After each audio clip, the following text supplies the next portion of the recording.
What's up, everybody? Welcome back once again to another episode of Axel's Analysis. As always, I am your host, your NXT nerd, and your Indian former Axel Mulligan.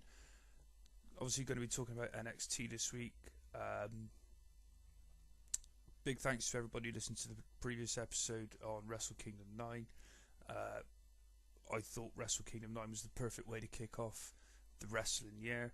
Unfortunately, it's just gone on a downward spiral since, but the nice thing that I thought about this wrestling week is I got back into watching TNA Impact Wrestling. And to be fair, the episode was actually really good. I'll be talking a little bit about it later on, but first obviously I'll be covering NXT. I didn't watch Raw. Been in and out of the main roster for WWE for a few weeks. I mean, I watched last week's episode because I was on the Sunday Segway podcast, so obviously helping Kinney and Shugs and the team out with that one, but that was a really good episode. But this week I didn't watch it. I sort of what I do with Raw normally is I read the results and I think, well, is it worth watching or not? And this week didn't seem to be worth watching, and by a lot of people's comments online, it wasn't worth watching. So yeah, I didn't watch that. NXT, obviously, I'll get into in a second. I watched Impact, which I was happily surprised with. I thought that was a very good show, good way to start off the year for TNA.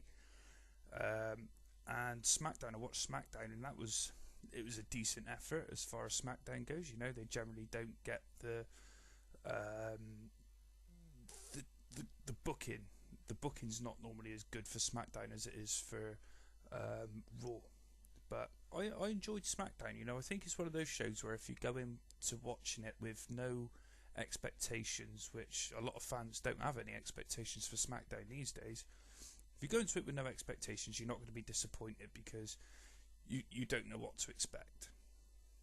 There was no Ring of Honor this week, so Ring of Honor, that was just a recap of 2014, which I've watched Ring of Honor religiously since May, so I've not missed a beat with Ring of Honor this week.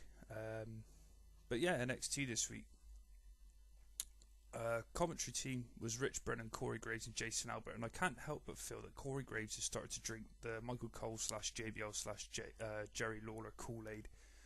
Basically, he's going off, like when he started at our Evolution, he was good, you know, he was really getting involved into what was going on in the ring, but now he's sort of going off the boil with it all. He's picking jokes at Jason Albert, talking about the size of his head, can he get hats that fit him, so on and so forth. And that's not what I get from Corey Graves. You know, I want to get from Corey Graves in-ring knowledge, because, you know, he might not have worked for WWE in-ring for a long time, but, you know, he had a long career on the independent circuit, so that's what I'd like to be hearing from Corey Graves, is what's going on in the ring. Not about what fucking size Jason Albert's head is. I don't give a shit what size Jason Albert's fucking head is. I want to know what's going on in the ring, and I want to know his thoughts on the matches and the moves that are being used, but you can't win them all. Albert, to be fair to him, he did try to get back into what was going on in the ring. Rich Brennan's Rich Brennan. I liked Brennan at first. I thought he was really good, but I don't know. I wouldn't say he's taken a step backwards. He's just not taken a step forwards. You know, when he first started off, sort of middle part of last year, you know, it was a nice sort of pleasant surprise to hear a decent voice, because before that we were lumbered with that. There was that guy Tony Dawson, who wasn't. I didn't like Tony Dawson as a commentator, and I thought Rich Brennan was a nice difference, you know, but he's, as I say, he's just not taking a step forward. He's not taking a step back, but he's not taking a step forward. But there we go. The new NXT champion Sami Zayn opened the show. Lots of Ole chants, as you'd expect, you know, new NXT champion. He comes out to celebrate, and even sort of at one point, because, you know, the crowd were just Oleing so much, Sami actually got into the crowd and celebrated with the crowd for a couple of minutes, which was a really nice touch, I thought. Talks about the title and says, in the hands of anyone else, it means that they're the best in NXT. But for him, it means that you can do it the way you want, not the way they want you to do it. And I presume it means they as in, like, the higher ups, you know. So he's doing things in his own manner, which is a good thing, really, because, you know, Sammy's always been that kind of guy who's not necessarily a bit of a loner, but he's got his own way of doing things, and he got his own way to get into the NXT Championship. So, you know, you got to appreciate that about Sammy. Tells the fans that the title isn't his, it's ours, as in, you know, his and the fans.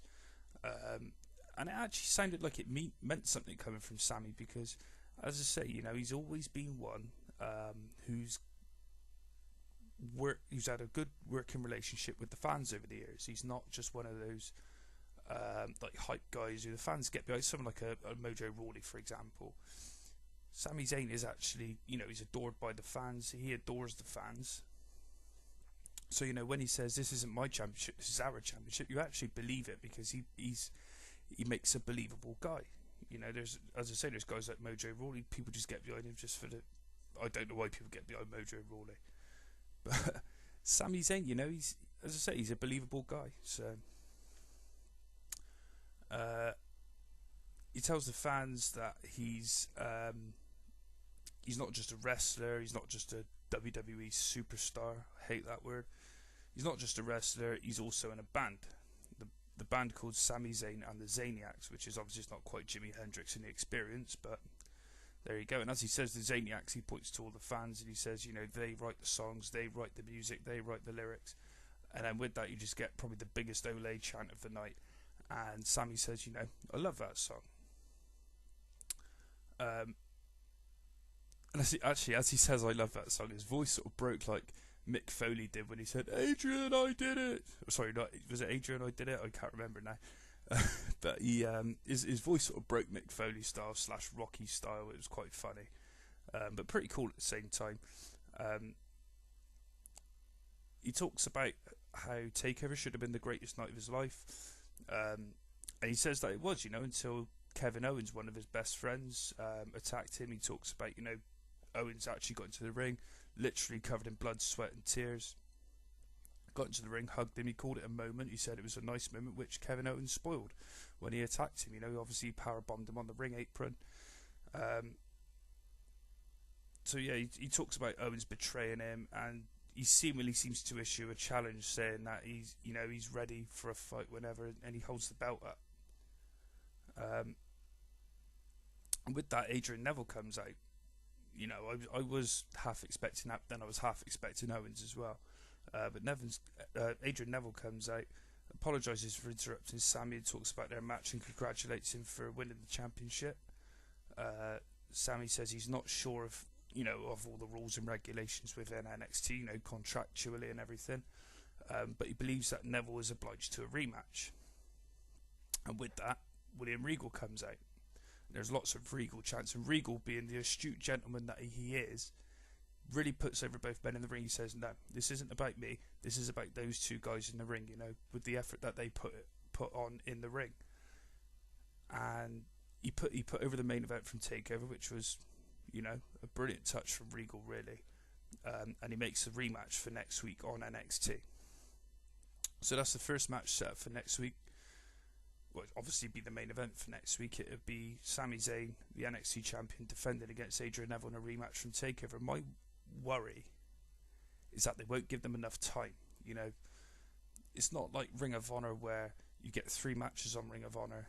The first match you get, say, quarter of an hour. The next match you get 10 minutes, and the last match you get somewhere between 20 minutes and 30 minutes. With NXT, you generally get sort of 4, 5, 6 matches all clustered in. That's what I don't want to see. I would rather that they pulled a Ring of Honor, as I've put it here, and give them at least a good 20 minutes or so for just the in-ring action itself. And then for any shenanigans that, you know, if Kevin Owens gets involved, or Sami Zayn's celebration, or Adrian Neville's celebration, whatever it happens to be, just give them a couple of minutes after for that. But just give them a decent, solid, you know, 15 to 20 minute match where they can show what they can do again, because I feel that it could potentially hurt what they've done previously. But we'll see where they go with it. You know, that's the general thing with the WWE. You never know where they're going to go with things. Whereas generally with other companies such as, like Ring of Honor, you know where they're going to go and you know you're always going to get a good show. But within the WWE, they do tend to fuck a lot of things up. First in-ring action tonight was a match that was made last week. It's Curtis Axel versus Hideo Itami. And the one thing about this was I actually forgot how awesome Curtis Axel's entrance music is. Obviously, I know it's like a remix, if you will, of Mr. Perfect's music, but it's been a long time since we've heard it, because Curtis has generally been jobbing out on the main roster, which is a shame, really, because as much as people give him a lot of shit, I think he's actually really talented. I was lucky enough to see him in a match against Tenzai back in 2012 at an event in Cardiff. And I was actually really impressed by the way he engaged with the crowd, because he was working as a babyface. It was just before Tenzai became Brodus Clay's tag team partner. And I was actually really impressed with how he engaged with the crowd as a babyface. And they're working him down in NXT to give him a similar sort of push that Tyson Kidd had. And what I would like to see is where Tyson Kidd turned heel, I'd like to see Curtis Axel turn face, because you never know, it could just elevate him to the next level, get him back in that Intercontinental Championship division. Just he needs something to get him going again, and I think maybe a face turn could work. Obviously, he's got the the slogan on his t-shirt, better than perfect. Obviously, with his dad being Mr. Perfect, Kurt Hennig, they could use the fact that his dad was Mr. Perfect, his grandfather's Larry the Axe Hennig, and they could really use it to his advantage, and it could really help him out, I think. But whether they do anything with it or not remains to be seen. Obviously, Tyson Kidd has worked for him. He's in a decent little tag team with Cesaro on the main roster now, obviously aligned with Adam Rose as well, which is a bit of a bizarre one. But Curtis Axel, I think that maybe getting him down in NXT for sort of 6 months or so, turn him face, bring him back up to the main roster, like what they've done with Tyson Kidd, I think would do the world of good for him. Another thing that I forgot about Curtis Axel is how good of a trash talker he is. You don't really get that in the WWE these days. The only two that I can think of off the top of my head are himself and Mark Henry. Heel Randy Orton, obviously, but he's sort of turned face recently. But I can't think of anybody else who's as good a trash talker as Curtis Axel. There was just one stage at the beginning of the match where he just turned around and said, "I don't care who you are, you're a piece of crap," to Hideo. Obviously, Hideo Itami, he's a legend in Japan. He's a legend in independent wrestling. And Curtis Axel's like, he didn't sort of use his dad's and his granddad's legacy. He just said, "I don't care who you are, you're a piece of crap." And that's what I like to see. Somebody who's actually going to talk some smack in the ring, because it adds to the reality of the wrestling. Sadly, though, Curtis Axel, his hopes to rejuvenate his career didn't come against Hideo Itami, and it does seem as though Hideo's got himself a new finisher with it's like a spinning, it's just like a spinning kick to the side of the head, but what he does is he actually hits him with both feet, which is something pretty unique and pretty cool. It was the same move as what he used to pin Rick Victor with last week, Victor as he is now. The one thing as well for Hideo, talk about Curtis Axel, the one thing for Hideo is that I wonder if his alliance with Finn Balor is now over. There was some talk on the dirt sheets that not so long ago, they were talking of putting the NXT Tag Team Championships on Hideo and Finn, but it's something I wouldn't mind seeing. But I think they need to beat a heel team to win the championship. I think if they were to beat Kalisto Cara, that would really hurt Kalisto Cara because of how over Finn and Hideo are. And obviously, Kalisto Cara is a relatively new team. Obviously, they're massively over, but with the way that Finn and Hideo are over, I would rather that Finn and Hideo, if they were to win the NXT Championships, do not win them from Kalisto Cara, because that could hurt them in the long run. But knowing what WWE are like, they will put that match up to us. If they do it that way, I'd rather it was done in a triple threat match, say involving Dillinger and Jordan, and pin one of Dillinger and Jordan to win the title. So Kalisto Cara still looks strong. Dillinger and Jordan, they're not really doing much at the moment. And then Finn and Hideo, there's your new champions.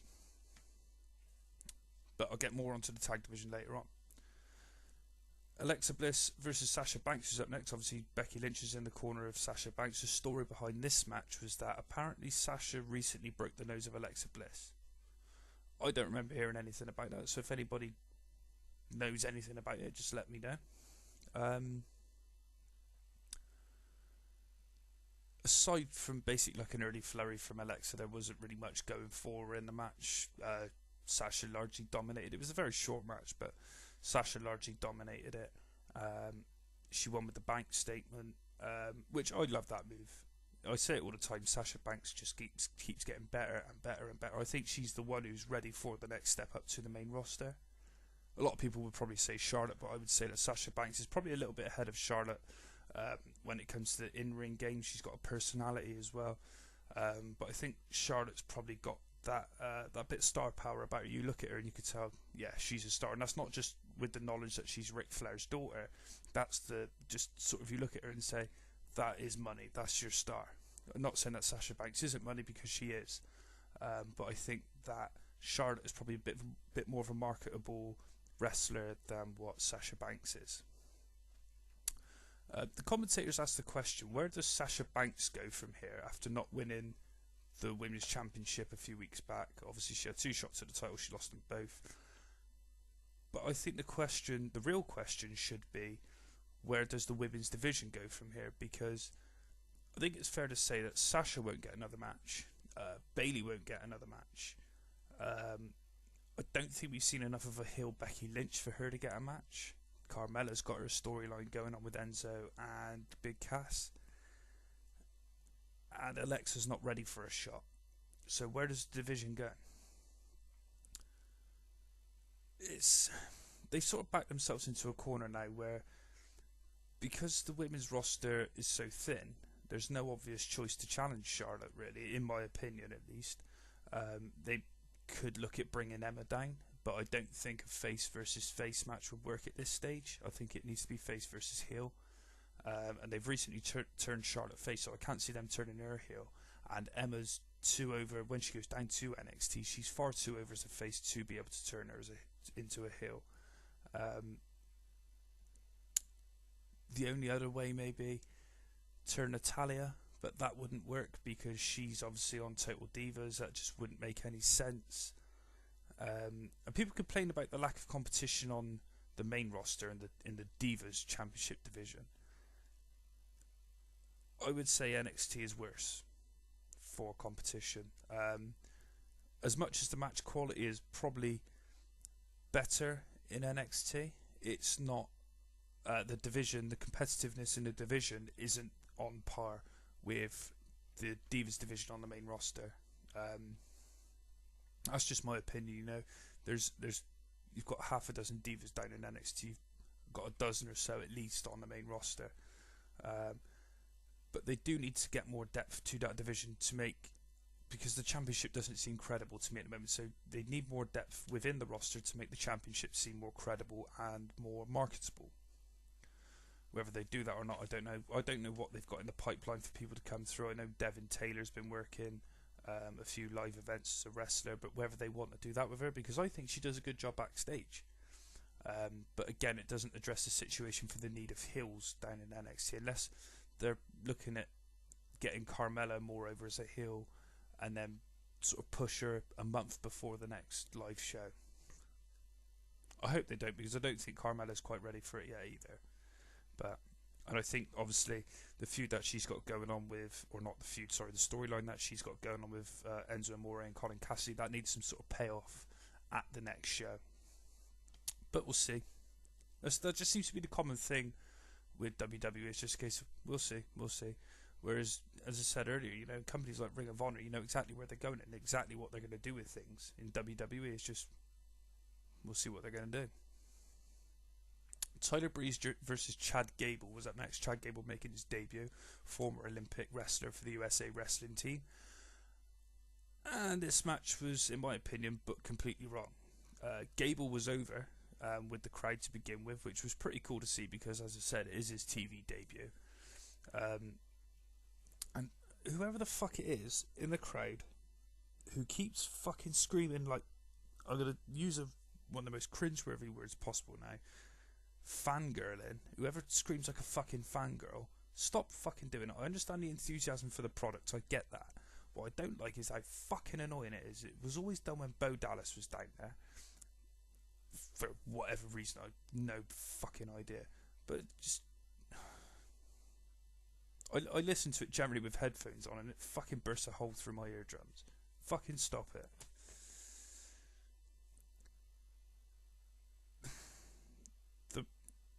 The match was similar to the last match in a way,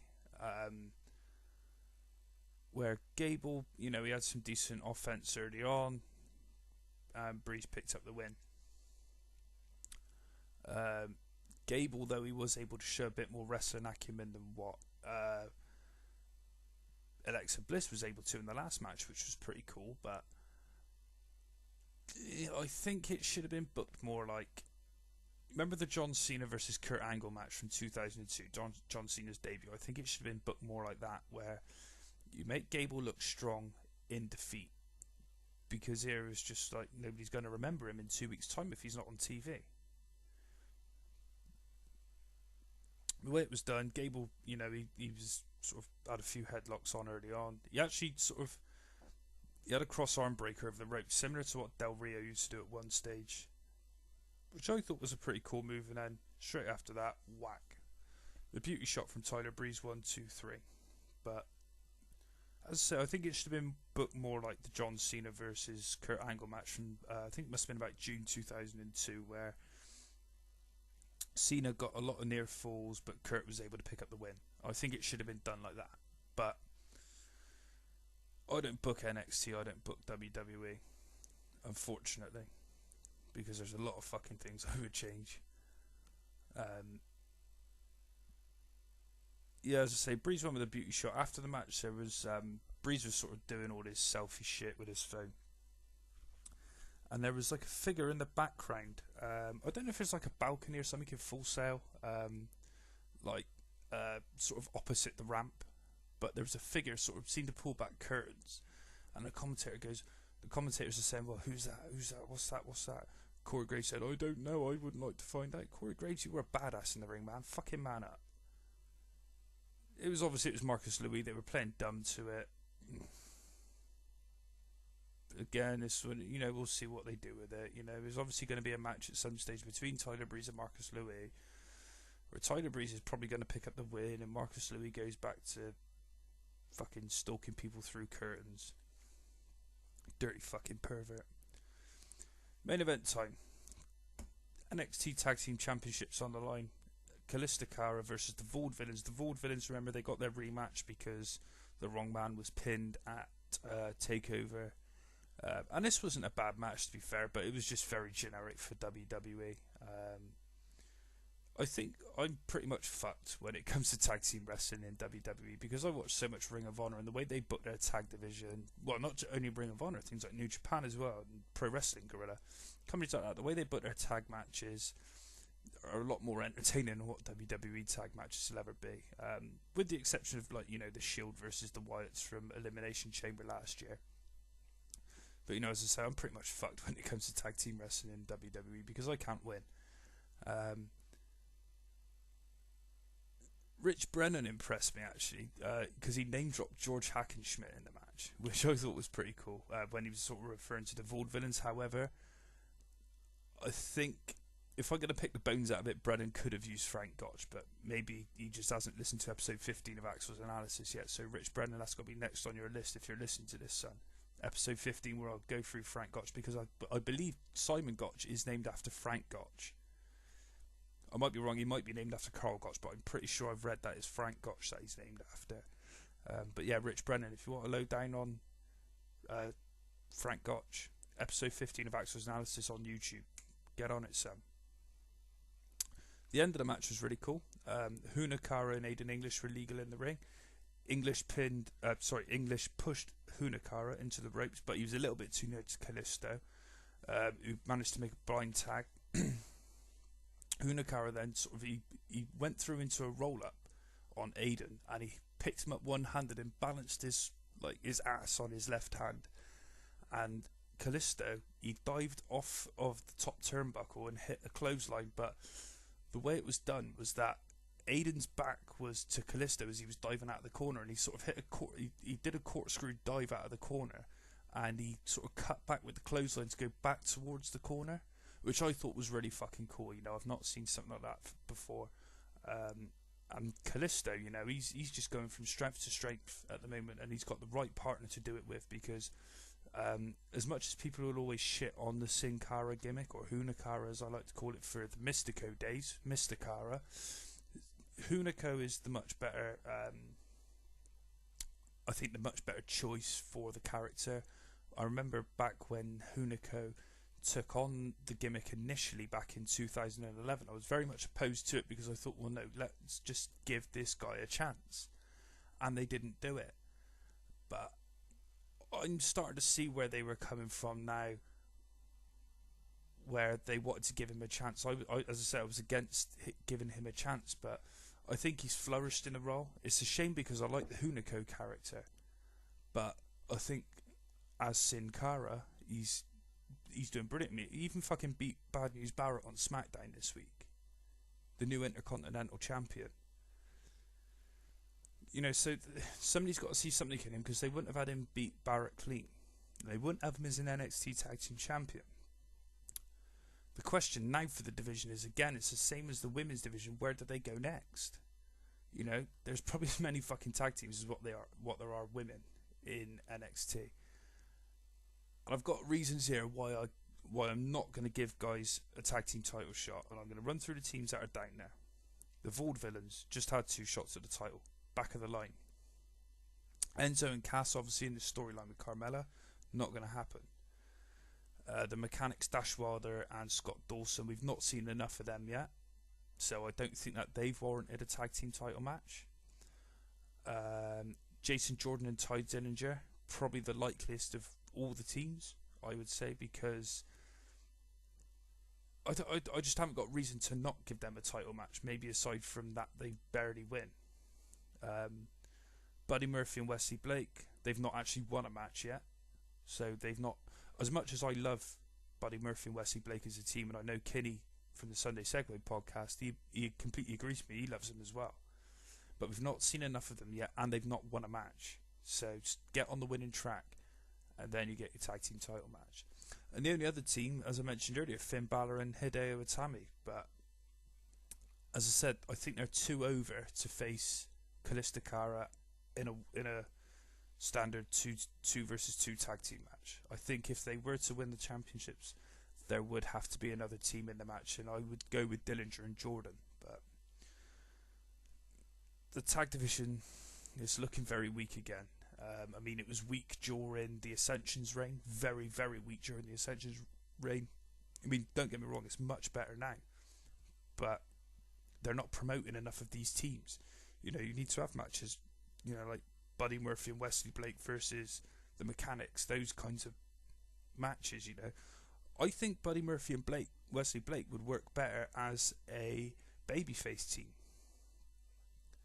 And I'm actually going to call them the Outback Cowboys. You got Buddy Murphy, who's an Australian, and Wesley Blake, who's a cowboy. The Outback Cowboys. You know, I'm just struggling to see who's going to pick up the momentum next to pick up the NXT Tag Team Championships, or at least to get a title match. Whether it's Dillinger and Jordan, which, as I say, they're probably the likeliest team because they've probably got more momentum than everybody else. But it's again, you know, they backed themselves into a corner, and they really need more teams starring on the show. You know, there's a team I wouldn't mind seeing being teamed together, actually. It's Baron Corbin to be teamed with Solomon Crowe. Solomon Crowe hasn't debuted yet on TV. He's the former Sami Callihan from places like CZW. And I wouldn't mind seeing them team up, because I think that'd be quite an interesting tandem. You know, you've got Solomon Crowe, he's been there and done it all on the indie circuit, let's face it. And Baron Corbin, who's still sort of learning, really, because, you know, he's come out of American football, and he's got the basic. He's got the look. He's got some fundamentals for wrestling. But I think Solomon Crowe could really bring something out of him over the next year or so. So maybe if those two were teamed together, they could be, you know, a formidable team. We'll see.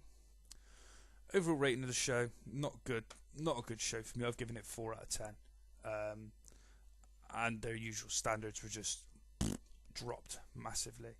I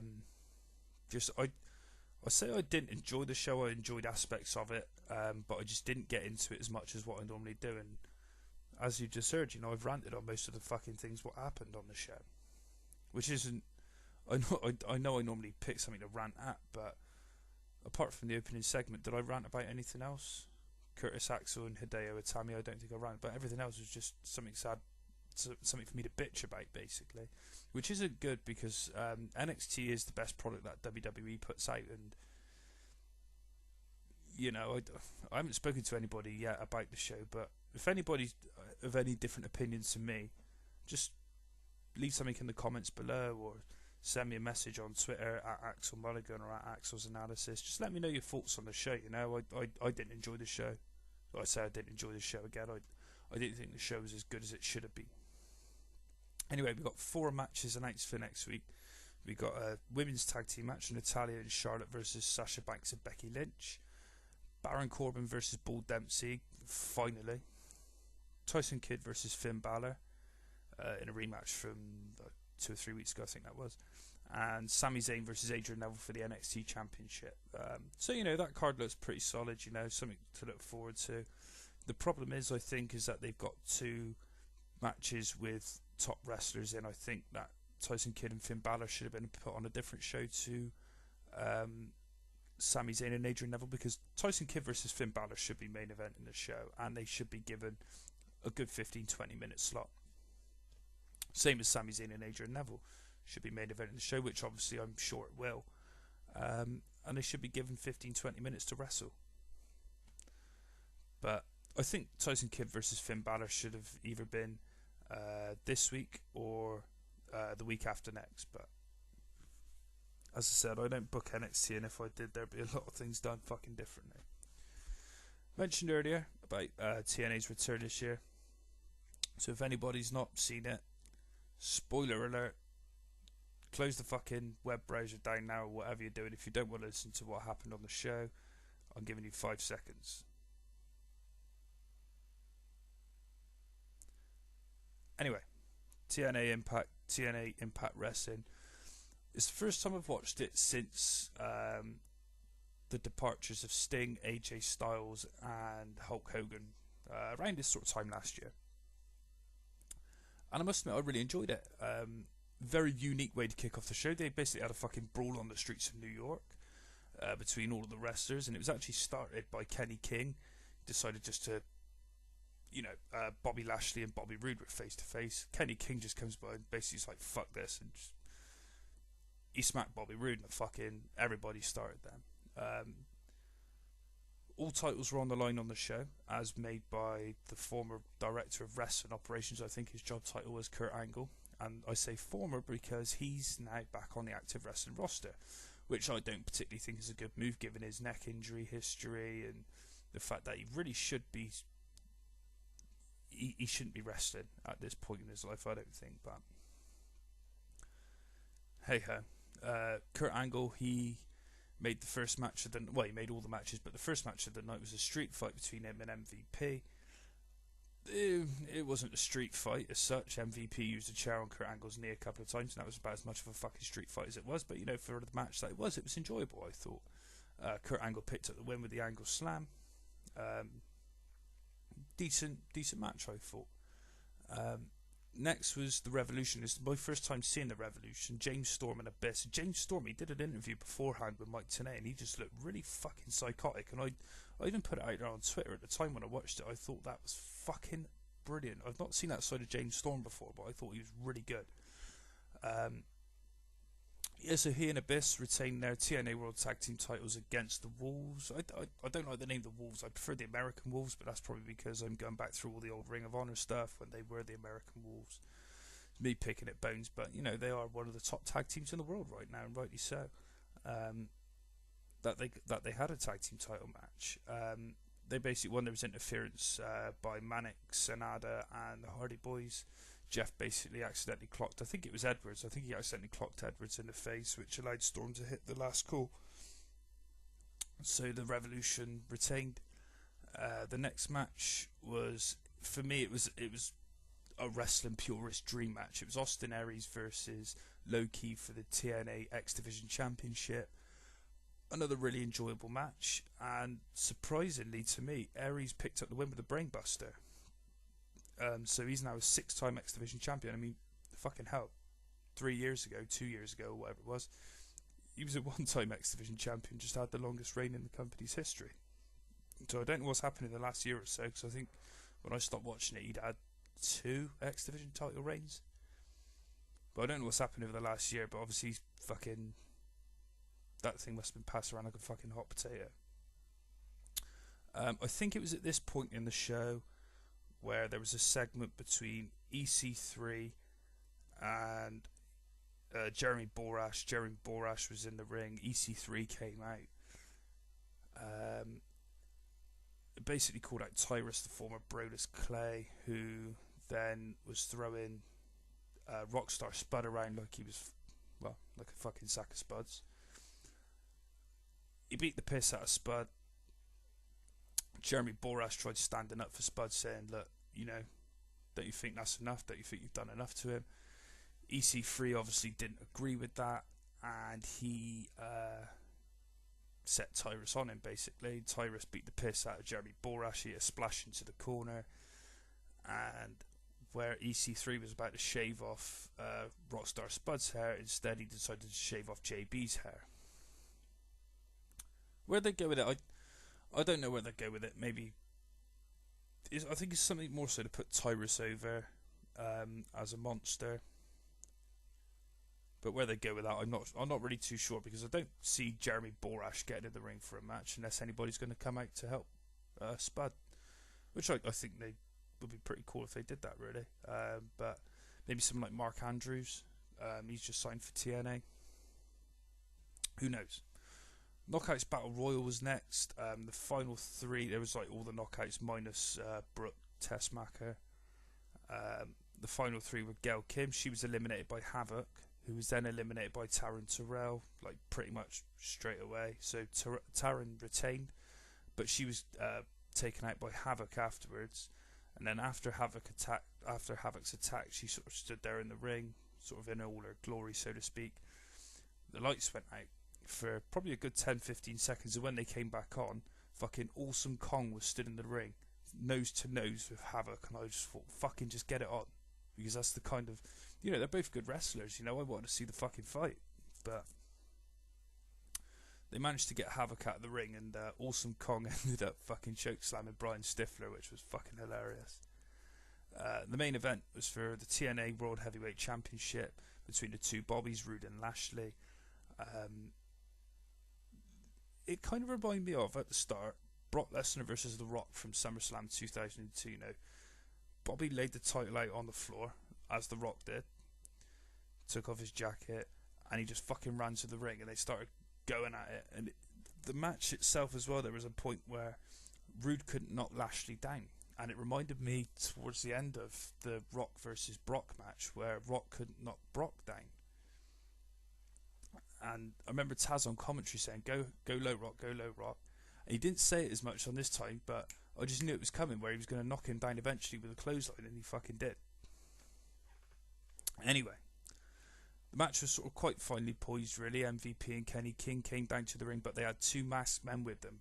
There was a little sort of video clip that was showed from backstage where MVP and Kenny King took out 2 security guards with these 2 masked men, came out to ringside. Kenny King took out Brian Hebner, so it effectively became a 5-on-1 match until Eric Young came out and he disposed of the masked men and MVP and Kenny King, leaving it 1-on-1. Lashley was on the outside of the ring, and everyone's like, well, yeah, awesome, Eric Young's come out to help his friend. And anybody who's a smart wrestling fan should know there's always going to be a twist. Eric Young, chair to the gut, chair to the back, betrayed his friend, and then that left Bobby Roode prone to taking a spear from Bobby Lashley, new World Heavyweight Champion in TNA. And the two men under the match, so I can't remember if they revealed themselves during the match or if it was after the match, but they revealed themselves. The first one was Loki, which I wasn't too surprised about, but the second one I was really surprised about was Samoa Joe. And I just thought, fuck yeah, because I seen these two masked guys coming out. I thought, fucking hell, there we go, aces and eights kind of shit all over again. But no, it was actually really cool. It was a really good way to kick off TNA for the new year on Destination America, which I got a little bit to say on that in a second, actually. I wouldn't have booked it so that Bobby Lashley won the World Championship, because what I would rather have seen was Eric Young turning on Bobby Roode after the match to get a World Championship match, but you can't win them all, can you? I'd say Josh Matthews was a breath of fresh air on commentary with Taz. I thought he did a fantastic job. Mike Tenay's been as stale as dog shit for about 4 years now. But Josh Matthews, I've always liked Josh Matthews on commentary. He was very harshly treated by the WWE, I thought, but now he's been given a chance to shine, chance to promote a decent wrestling product. And every time he said wrestlers, he had a bit of like oomph in his voice when he said it. Was like he was proud to say wrestler, and like superstar in WWE was like wrestler, and it was pretty cool. I enjoyed it. I'd given the show a 7 out of 10. Solid 7.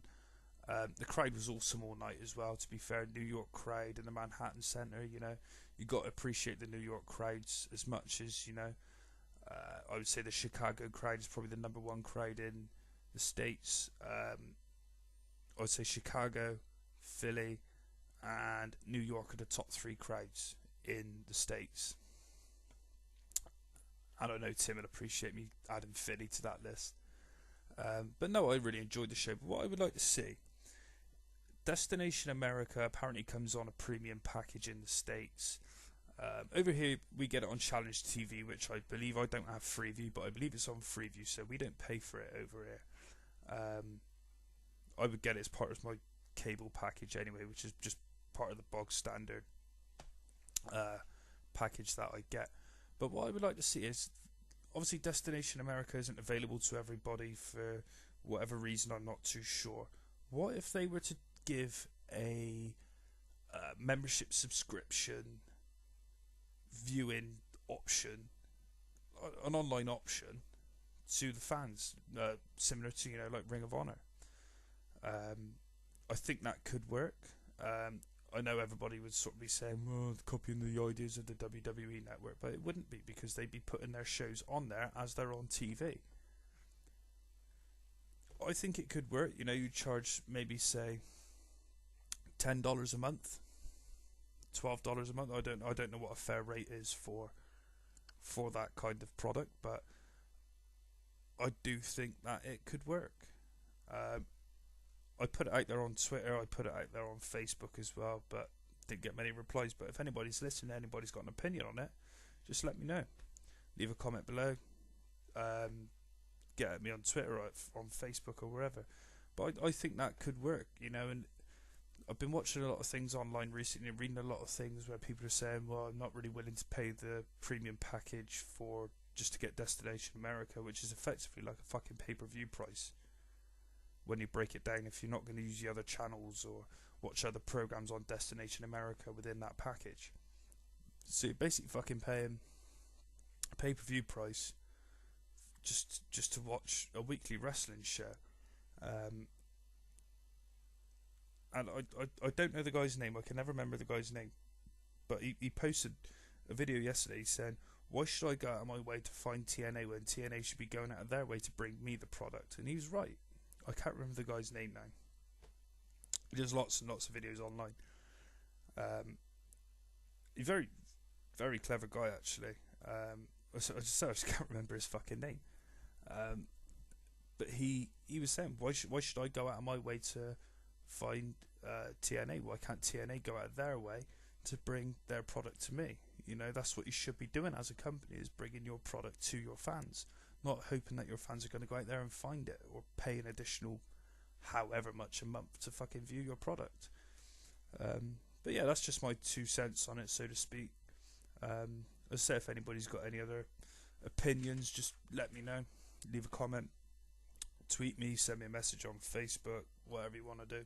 If you don't, which nobody ever does, that's fine. I think that's just about wraps it up for the end of the show now. I did say I was going to talk about New Japan New Year Dash, but I didn't actually end up watching it in the end, so I might try and catch that at some stage.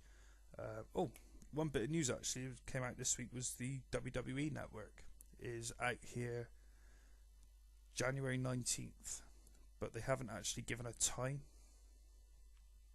I imagine they'll do it after Raw like they always do, or like they were due to do before, or whatever, but we're finally getting it. Vince McMahon says, we really mean it this time. I've still got my reservations about it, but we'll see.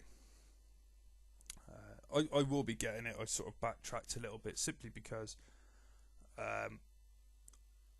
I'd be saving myself some money. Basically, I've gone through my DVD collection this morning, my WWE DVD collection, and put everything out on Music Magpie, and I'm getting myself £200 in the back pocket for it.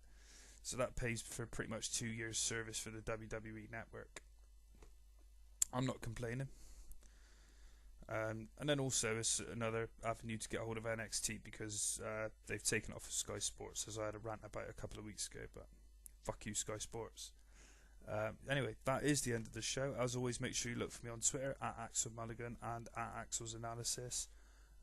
Like the Facebook page, just search Axel's Analysis on there. I've put the show up on a few news sites as well, but I'll put all the details down below. Usual places, YouTube and Podomatic. I'm not going to use MixCloud anymore because I never get any fucking views on there. I'm on SoundCloud now, a site called Spreaker, and there might be one other as well, but I don't remember off the top of my head. But as I said, I'll put all the details below. Thank you very much for listening, everybody, and I will be back again reviewing NXT next week.